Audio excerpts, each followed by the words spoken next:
Hello and welcome to my TESE 824 presentation for Identification, Assessment, and Evaluation of High Ability Learners. Here we go. So some background information about the school that I work at, the school district I work at, and the one that I've kind of based my planning around. It'll be Grand Island Public Schools, or GIPS. Grand Island itself has about 48,000 people. It is in central Nebraska. It's largely surrounded by rural communities. GIPS as a district, over 10,000 students, 700 teachers, almost 600 classrooms. Dodge Elementary is one of the elementary schools in town. I think we have like 14, about 470 students. Obviously that fluctuates. This was as of last year. K5, 3 sections per grade, about 20 students per section, 80% free and reduced lunch, about 50% Hispanic, 30% white, 10% African American. We have students from all over the world: Kenya, Guatemala, Cuba, Somalia. Spanish is our most predominantly spoken foreign language. However, we also have Somali, Oromo, Quiche, Kanjabal, a lot of Guatemalan dialects as well. So we got a pretty good variety. So for my program, nomination, screening, and selection, our nomination process is kind of twofold. We have our test-based criteria and our non-test-based criteria. For our tests, they'll take the COGAT 7 battery of tests. This is going to be given every year.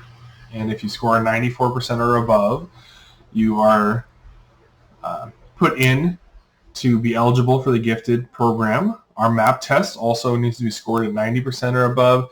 That's given 3 times a year: the fall, the winter, and the spring.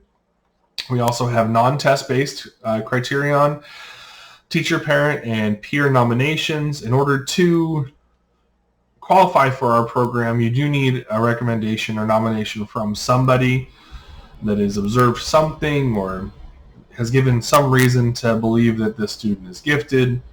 But it can be teacher, parent, and peer nominations. I believe strongly in those sort of informal nominations because they kind of help widen the net for students and give students the opportunity to participate that maybe would not have had that opportunity before.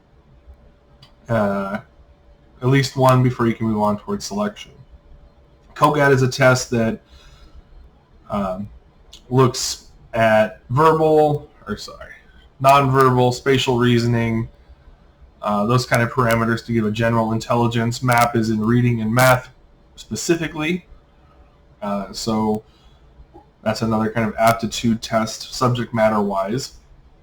And then our screening process, if you have made a nomination and scored above 94 or 90 on either of those tests, you can take the NNAT, which is the Naglieri aptitude test.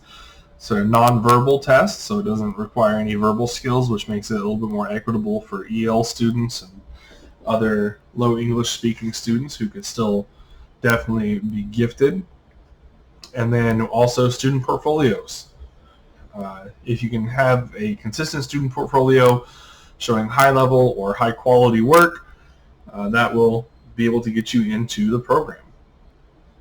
Selection process is as such.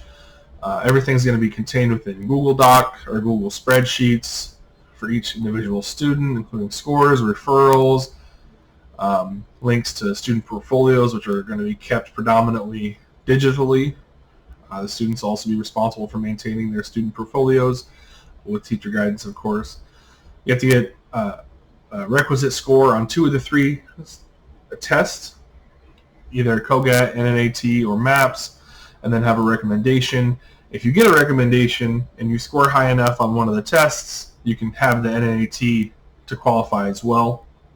And then student portfolios, if there's a student who's extremely close, that'll be taken into consideration. The point of the program is to cast a wide net and to try to be as inclusive as possible within the gifted program while still maintaining a high level of standards for being in the program. Thought process behind this, again, gives a lot of people a lot of chances and kind of gives a wider option for becoming part of the program as opposed to solely relying on the test scores.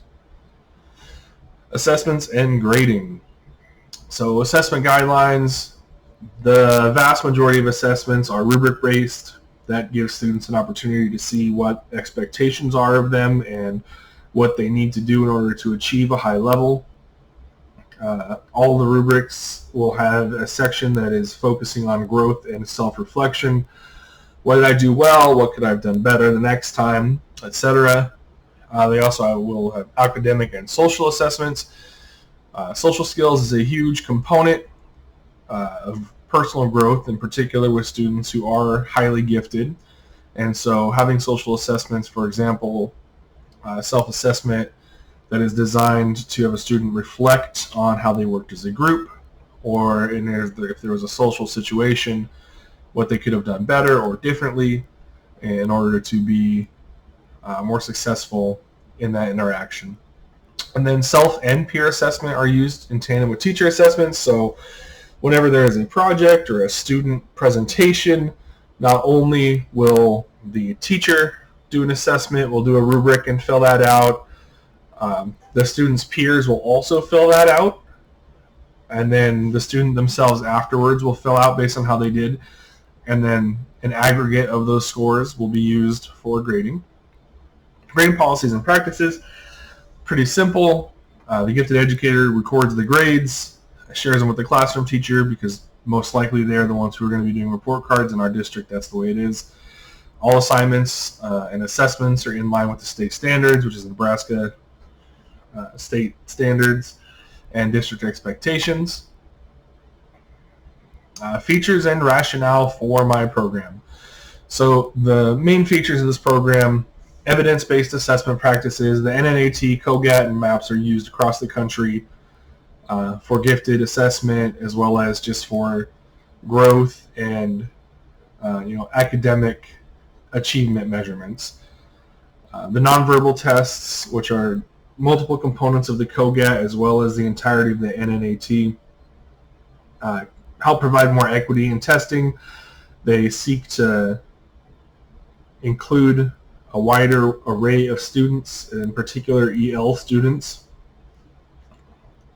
And we try to give more students the opportunity by doing whole grade level testing, by doing this for all students so that we can include as many students as is possible to an appropriate degree. A few more features. Teacher evaluations do go on every trimester. These are used to guide growth and professional development in the future. That way we can maintain a high level of instruction and quality for care in our system. This program would be an exceptional inclusion for any district seeking to maybe expand or revamp their gifted and talented program. I think it would be a wonderful addition to any district or any school who wants to move forward in that avenue. Resources and references, I have included in this presentation links, which I know are hyperlinked here, but links to the paper documents that were written about each of these sections. If you were wanting to know more information about the program, feel free to check those out. And then on the bottom one, this is a link to kind of an overall curricular guide, goals and objectives, activities, those kind of things that go along with the program that are curricular based. And with that, I say thank you very much and thanks for listening.